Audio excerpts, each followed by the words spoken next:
Yeah, Wyatt even actually will get on all fours and walk into like the wall. I can do a headbutt. It's Yes, like, what the are you doing, bro?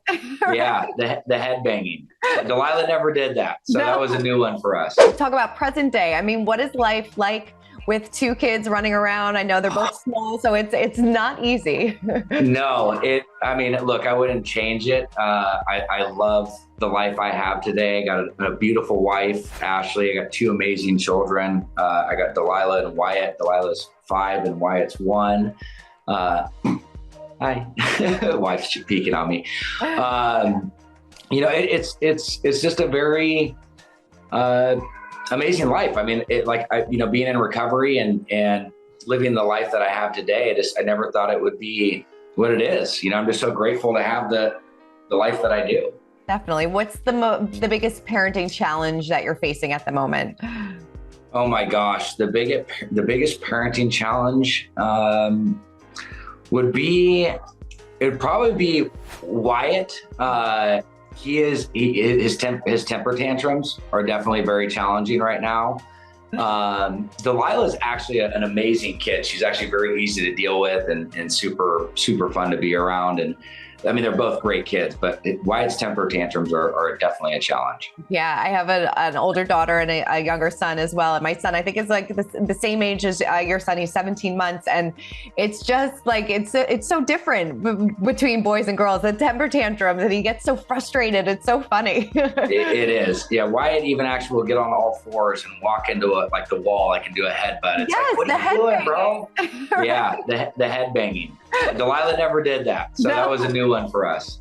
I'm like, that's gonna really hurt. I'm like, I can't.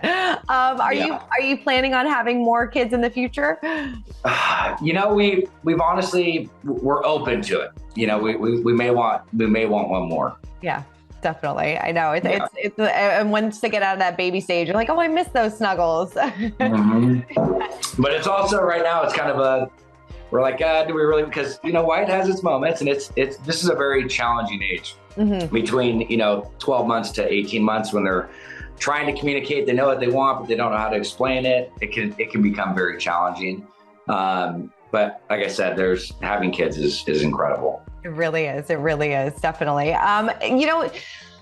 Is your oldest starting to understand what you do a little bit? Does she get it? That's actually a really good question. She knows I help people. She doesn't know, really what in what capacity, but she knows. I've heard her even say with people, she's like, my daddy helps people. He helps save their life. But I don't know if she thinks in her head it's more of like a doctor or a nurse but I don't think she can comprehend that it's around mental health or substance abuse. And I don't feel like she's at the age or it's age appropriate right now to try to explain that to her. It's funny you ask that because, or just in that context is, I've always thought about when would it be appropriate to have the conversation with her, especially in the world that we're in today, and the environment we're in. I mean, she's definitely too young now, but, also the statistic that the average age of first time use is 11 and a half years old. That's the average, right? And that's not even when people start to get into it. So it's much earlier than that. But it's around the corner, it's around the corner, but probably a few years out. Yeah. Is that something that scares you to have that conversation?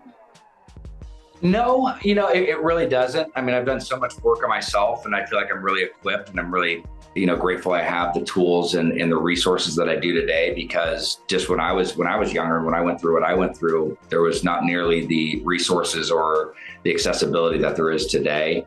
And I got some amazing mentors and people around me to help navigate those conversations. Definitely. I know you said back in 2020 that you had a slip in your sobriety. I mean, how has it been since then? Is it a constant battle every day? Well, look, I mean, recovery is a daily thing. And my life is amazing today. I have 3 years, prayerfully in December again.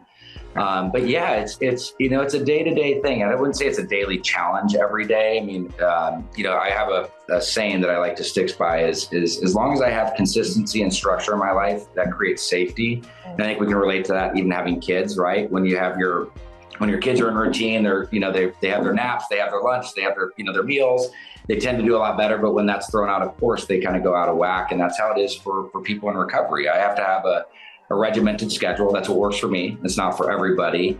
But as long as that I have that in play, my life tends to go really well. And a lot of that is encompassed, with my daily program, which consists of multiple things, but, a big proponent of it today is even physical health and mental health and even spiritual health. God is a big part of my life and a big part of my recovery. For more news, content, and exclusive interviews, make sure to hit the sub, like, and bell button down below and visit usmagazine.com.